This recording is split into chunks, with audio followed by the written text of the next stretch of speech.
Hello students.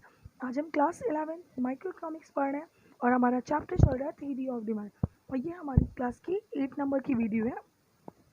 तो हमने movement देख ली कि शिफ्ट इन डिमांड कर्व हमने मूवमेंट कैसी होती है। अगर डिमांड कर्व को हमें मूवमेंट करना होगा तो आप लास्ट वीडियो में, अगर आपने नहीं देखा है तो प्लीज़ आप लास्ट वीडियो वॉच कर लीजिएगा। वीडियो नंबर 7 आपको ईजिली मिल जाएगा। अब हम देख लेते हैं शिफ्ट इन डिमांड कर्व कि शिफ्ट इन डिमांड कर्व क्या होता है।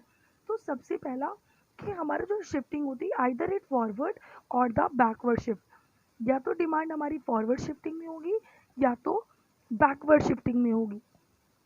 तो सबसे पहले फॉरवर्ड देख लेते हैं। फॉरवर्ड का मतलब होता है इंक्रीज इन डिमांड, हमारी डिमांड में इंक्रीज। देखिए, जब आप मूवमेंट पढ़ते हो ना तो मूवमेंट में दोनों चीज़ों में चेंजेस ज़रूरी होता है, यानी प्राइस डिमांड में प्राइस में भी चेंजेस होना चाहिए और क्वांटिटी डिमांड में भी चेंजेस होना चाहिए।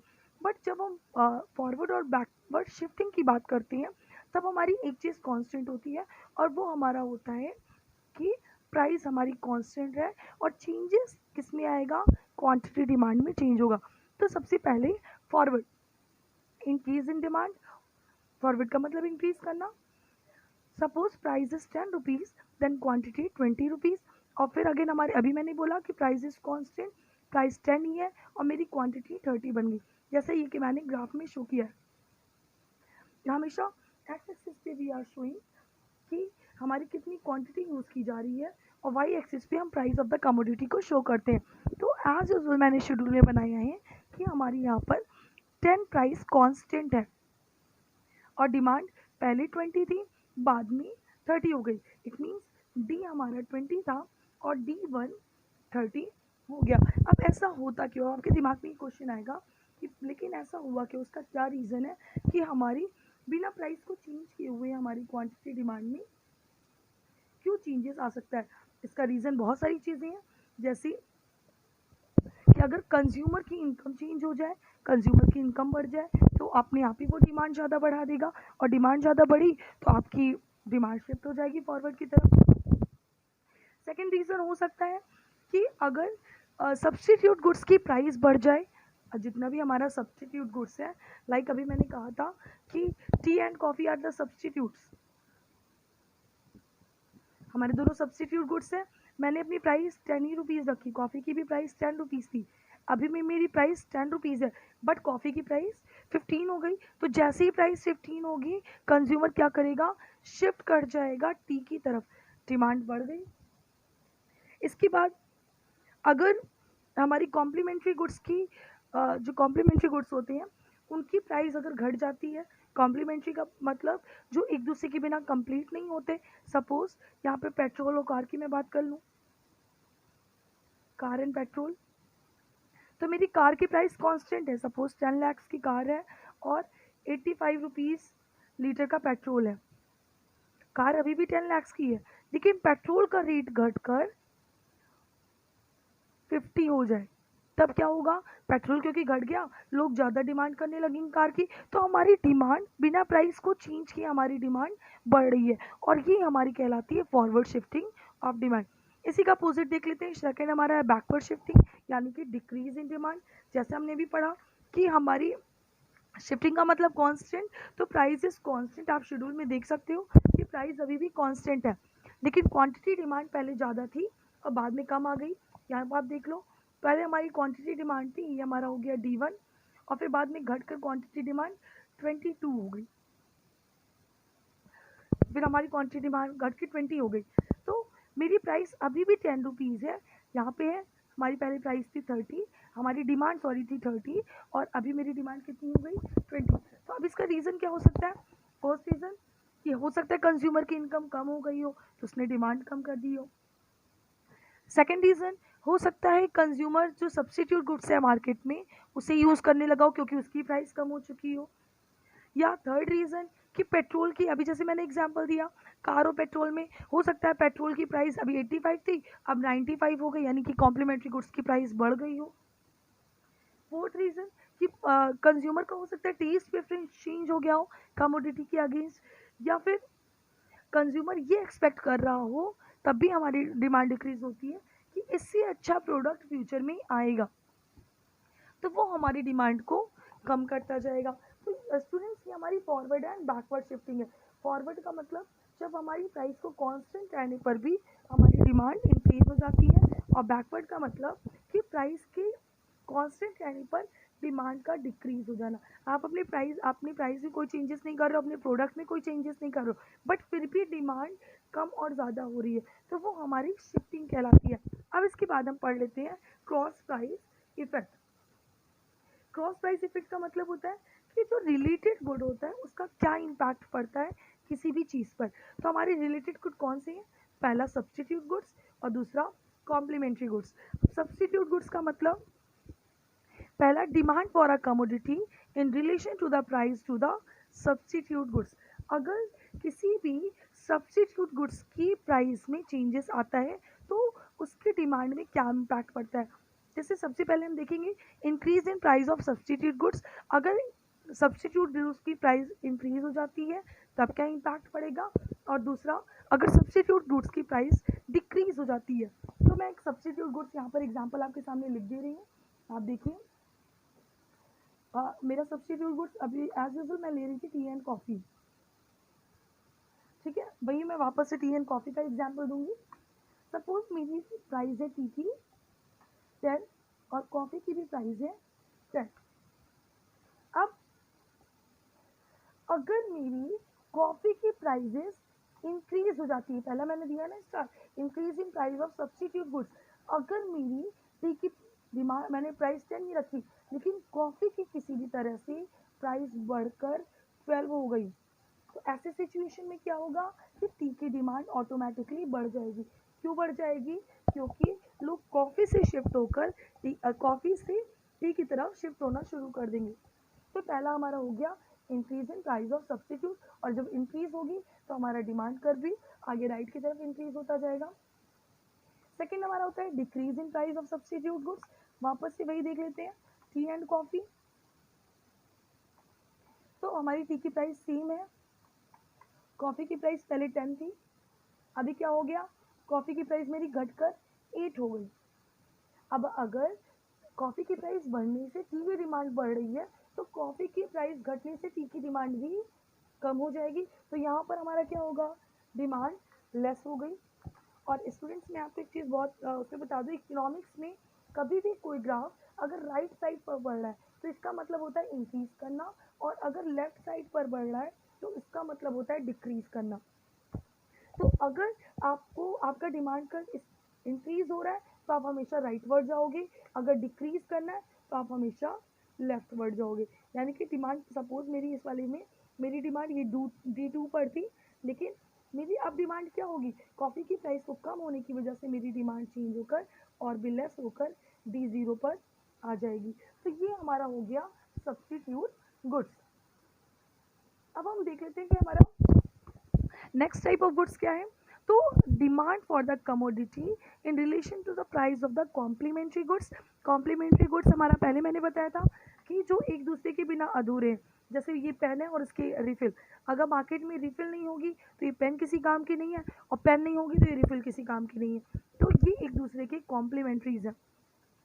अब हम एग्जाम्पल ले लेते हैं कार एंड पेट्रोल का, वो ईजिली सबको समझ में आ जाता है। तो सबसे पहले हम देखते हैं कि अगर कॉम्प्लीमेंट्री गुड्स की प्राइस बढ़ती है तो क्या इम्पैक्ट पड़ता है, और अगर कॉम्प्लीमेंट्री गुड्स की प्राइस डिक्रीज होती है तो क्या इम्पैक्ट पड़ता है। पहला है हमारा इंक्रीज इन प्राइस। सपोज अभी वही एग्जांपल वापस से लूँगी, मेरी 10 लाख की कार थी, तो मेरी पेट्रोल की प्राइस थी 85 रुपीज़। अब मेरी कॉम्प्लीमेंट्री गुड्स की प्राइस इंक्रीज हो रही, तो 85 से मैंने प्राइस को बढ़ाकर 95 कर दिया। पेट्रोल महंगा हो गया। अब पेट्रोल जब महंगा हो गया तो लोग क्या करेंगे, कार की डिमांड को भी कम कर देंगे, क्योंकि उन्हें पता है कि कार कैसे चलेगी, पेट्रोल या डीजल से चलेगी, और पेट्रोल तो ऑलरेडी महंगा हो रखा है, तो वहाँ पर कार की डिमांड ऑटोमेटिकली कम हो जाएगी, जो कि मैंने यहाँ पर शो किया है। आप देखो यहाँ मेरी प्राइस कांस्टेंट है, मेरी पहले जो डिमांड है वो कितनी है, K1 है, लेकिन जैसे ही प्राइस बढ़ी वैसे मेरी डिमांड कम हो गई और वहाँ पर आ गई K2 पर। सेकेंड देख लेते देखते हैं decrease in price of complementary goods. अगर कॉम्प्लीमेंट्री गुड्स की प्राइस को हम डिक्रीज कर दें तो वापस से same example, car and petrol. 10 lakh की कार है हमारी, 10 लाख ले लेते हैं। पहले पेट्रोल की प्राइस थी मेरी 85 रुपीज़ पर लीटर, बताइए आपको। अभी मैंने क्या कहा है, decrease in the price of the complementary goods. अगर कॉम्प्लीमेंट्री गुड्स की प्राइस डिक्रीज हो जाए तो मेरी कॉम्प्लीमेंट्री गुड्स 85 रुपीज़ में था, प्राइस डिक्रीज होकर 55 रुपीज़ हो गई। पेट्रोल सस्ता हो गया तो लोगों को लगेगा भाई पेट्रोल सस्ता हो गया, हम कार खरीद सकते हैं, हम इजीली अफोर्ड कर सकते हैं, तो यहाँ पर हमारी कार की डिमांड बढ़ जाएगी। यही मैंने किया। ये मेरी फर्स्ट है D1 बढ़ गई तो G2 पे पहुंच गई।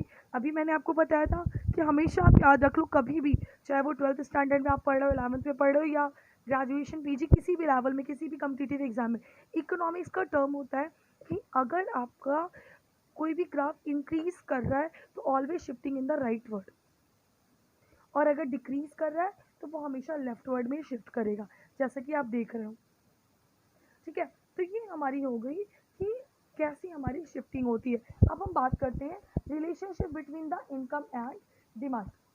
तो अगर क्या डिमांड और इनकम और डिमांड में क्या रिलेशनशिप है, जैसा कि हमें पता है गुड्स हमारी कॉम्प्लीमेंट्री और सब्सटीट्यूट्स और वेराइटीज़ होती हैं, बट गुड मार्केट में दो तरह के होते हैं, एक नॉर्मल गुड्स और दूसरा इन्फीरियर गुड्स। नॉर्मल गुड का मतलब वो चीज़ जो जनरली हम यूज़ करते हैं वो नॉर्मल गुड। इन्फीरियर गुड्स का मतलब होता है लो क्वालिटी ऑफ गुड्स। तो सबसे पहले देख लेते हैं inferior goods, sorry normal goods. अगर नॉर्मल गुड्स में इंक्रीज इन इनकम, अगर किसी भी कंज्यूमर की इनकम बढ़ती, तो हम बात कर रहे थे कि नॉर्मल गुड्स, अगर किसी भी नॉर्मल गुड्स की अगर कंज्यूमर की डिमांड इंक्रीज होती है तो वो क्या करेगा, डिमांड इंक्रीज हो, इनकम इंक्रीज होगी, सॉरी इनकम इंक्रीज होने का मतलब डिमांड भी हम बढ़ा दें, क्योंकि हम नॉर्मल गुड की बात कर रहे हैं। अगर मैं पहले 80 रुपीज़ kg का राइस यूज़ कर रही थी, मेरी इनकम बढ़ गई, तो मैं इसकी डिमांड को और भी ज़्यादा बढ़ा सकती हूँ। 80 रुपीज़ kg का राइस है, इससे महंगा राइस आता होगा तो उसको मैं यूज़ कर सकती हूँ, मतलब ये नॉर्मल गुड्स हैं, हम इसकी डिमांड को बढ़ा सकते हैं। पहले मैं हो सकता है कि अपने घर के लिए सिर्फ 2 ही किलो चावल खरीद के घर पर लाती थी, अभी मैं स्टोरिंग के लिए 10 kg राइस खरीद के लाऊँ, तो मैंने डिमांड को क्या कर दिया, बढ़ा दिया, मेरा डिमांड कर्व भी शिफ्ट कर गया आगे की तरफ। And just opposite in the decrease in demand, अगर मेरी डिमांड कम हो जाती है, सॉरी अगर मेरी इनकम कम हो जाती है तो मेरी डिमांड भी ऑटोमेटिकली कम हो जाएगी। जो मैंने 80 रुपये kg के चावल की बात कर रही हूँ, पहले मैं 2 kg यूज़ करती थी, अब हो सकता है मैं आधा ही kg यूज़ करूँ। तो नॉर्मल गुड्स के केसेस में डिमांड के साथ और इनकम के साथ has the positive relationship, positive relationship होता है, क्योंकि आपकी जैसी जैसी इनकम बढ़ती है वैसे वैसे आप डिमांड बढ़ाते हो, और जैसे जैसे इनकम कम होती है वैसे वैसे डिमांड हमारी कम होती जाती है। सेकंड, इंफीरियर गुड्स देख लेते हैं। इंफीरियर गुड्स का मतलब जहाँ पे डिमांड के कम होने के साथ साथ हमारी इनकम के घटने या बढ़ने का जस्ट अपोजिट इम्पैक्ट पड़ता है डिमांड पर, और इसलिए इनके बीच में निगेटिव रिलेशनशिप होता है। निगेटिव रिलेशनशिप कहलाता है। अब इंक्रीज इन इनकम, अगर किसी पर्सन की इनकम बढ़ जाती है, पहले 5,000 रुपये थी, अभी 50,000 रुपये हो गई, तो वो क्या करेगा, वो क्यों इन्फीरियर क्वालिटी का गुड्स यूज़ करेगा, वो हमेशा अच्छी क्वालिटी के गुड्स में ये जाएगा, तो इस वजह से हमारी डिमांड क्या हो जाएगी, कम हो जाएगी। इसके अपोजिट, अगर किसी पर्सन की इनकम डिक्रीज हो जाती है, पहले 5,000 की थी, अब और डिक्रीज हो गई, 3,000 रुपये रह गई, अब 3,000 के केस में वो क्या करेगा कि और भी ज़्यादा, अभी अगर 5 रुपये किलो का चावल खाता था तो अब 3 ही रुपये किलो का चावल खाना शुरू करेगा। तो they are the negative relationship. कभी भी पॉजिटिव रिलेशनशिप इंफीरियर गुड्स का नहीं आता, क्योंकि इनकम के डिक्रीज होने के साथ साथ हम डिमांड को और भी ज़्यादा बढ़ा देते हैं। सॉरी एक मिस्टेक थोड़ा सा हो गई है इसमें। डिक्रीज इन इनकम में क्या होगा, अगर आपकी इनकम 5,000 से 3,000 हो गई, तो आप ऐसे सिचुएशन में इंफीरियर गुड्स, जो आप 5 रुपये वाली राइस का ज़्यादा यूज़ करना आप शुरू कर दोगे, क्योंकि आपकी इनकम पहले जब 5,000 थी तब भी आप 5 रुपये का ही राइस यूज़ कर रहे हो। अब ये सबसे इंफीरियर गुड्स है और इससे लो रेट का कोई गुड्स आपको मिलेगा नहीं मार्केट में, तो आप इसी 5 रुपीज़ वाले गुड्स का यूज़ ज़्यादा करना शुरू कर दोगे, तो हमारी इनकम डिमांड क्या हो जाएगी, बढ़ जाएगी। जब इंक्रीज इन इनकम होगी तो डिमांड घटेगी, और जब डिक्रीज इन इनकम होगी तो डिमांड बढ़ जाएगी। देन स्टूडेंट्स, हमारे एक और लास्ट टॉपिक बचा हुआ है, impact of taste and preference और डिमांड फॉर अ कमोडिटी। किसी भी पर्सन की, कंज्यूमर की टेस्ट और प्रेफरेंस का उसकी डिमांड पर क्या इम्पैक्ट पड़ता है। तो जैसे आपको पता होगा, इंडिविजुअल लाइक एंड डिसलाइक। अगर कोई चीज़ कोई भी पर्सन ज़्यादा पसंद कर रहा है तो उसकी डिमांड बढ़ेगी, अगर नहीं पसंद कर रहा है तो उसकी डिमांड कम हो जाएगी। सेकेंड है हमारा trends and fashion. Trends and fashion का मतलब, कोई चीज़ अगर मार्केट में ट्रेंड में आ रही है, अभी तुरंत चल रही है ट्रेंड में, तो इस सिचुएशन में उसकी डिमांड बढ़ जाएगी। फैशन में, रिसेंटली फैशन में आई है, कोई मूवी में आगे किसी ने देख लिया, हाँ फैशन में चल रही, तो उसकी डिमांड बढ़ जाएगी। और अगर फैशन में नहीं है वो चीज़, ट्रेंड में नहीं है, आउट ऑफ फैशन हो चुकी है, तो डिमांड ऑटोमेटिकली घट जाएगी। थर्ड है हमारा क्लाइमेटिक environment. Climatic environment का मतलब, sometimes we are changing our taste according to the climate. For the example कि जब विंटर सीजन होता है तो आप टी और कॉफ़ी का ज़्यादा यूज़ करते हो, it means T and coffee की डिमांड आपकी विंटर सीजन में बढ़ जाती है। बट गर्मियों के आते से आप टी की उतनी या कॉफ़ी की उतनी ज़्यादा डिमांड नहीं करते हो मई जून के टाइम पर। लेकिन जैसे ही बारिश का मौसम आता है, आपकी टी और कॉफ़ी की डिमांड फिर आनी शुरू हो जाती है। और सबसे ज़्यादा डिमांड हमारी बढ़ती है कब? जबकि बहुत तेज़ ठंड पड़ती है, उस समय कॉफ़ी की डिमांड और टी की डिमांड ऑटोमेटिकली इन्हांस हो जाती है। जबकि इसी के अपोजिट, जब हमारी गर्मियाँ बहुत तेज़ होती हैं, समर का टाइम होता है, तो उस टाइम पर कोल्ड ड्रिंक या फिर फ्रूट जूस की डिमांड बढ़ जाती है। अब इसके बाद ये हमारा लास्ट टॉपिक है, मैं कोशिश कर रही हूँ कि इसी में कवर हो जाए। तो हमारा फर्स्ट है, topic is favourable and unfavourable change in taste and preference. अगर आपका जो टेस्ट एंड प्रेफरेंस है डिमांड के अकॉर्डिंग चल रहा है, मतलब कि आप जैसा प्रोडक्ट बना रहे हो वो आपके इसके अकॉर्डिंग चल रहा है, तो आपकी डिमांड फेवरेबल हो गई। जैसे मैंने कहा कि इन तीनों चीज़ों को हम एक साथ मिलाते हैं, individual like and dislike, trends and fashion, climate environment. For example, अभी आपको पता होगा कि हमारे यहाँ की कुछ जितनी भी ट्रेडिशंस हैं उनको फॉरेन कंट्री भी एक्सेप्ट कर रही है। तो ऐसी कंडीशन में they are wearing the saris. अब साड़ी आप वैसी ही साड़ियाँ बना रहे हो जैसे उनको चाहिए, तो आपके फेवर में डिसीजन होगा और आपकी डिमांड कैसी हो गई? फेवरेबल, यानी कि फॉरवर्ड शिफ्ट हो गई। अगर लेकिन आप जो साड़ियाँ बना रही हो उनका कल्चर में नहीं है, वो कल्चर में नहीं है, वो ट्रेंड में नहीं है, तो ऐसी कंडीशन में हमारी डिमांड कैसी हो गई? Unfavourable. It means backward shifted demand कर। तो स्टूडेंट्स, ये हमारा टॉपिक कंप्लीट हो गया और साथ ही साथ हमारा ये चैप्टर थ्योरी ऑफ डिमांड भी यहीं पर कंप्लीट हो गया। Okay, thank you class.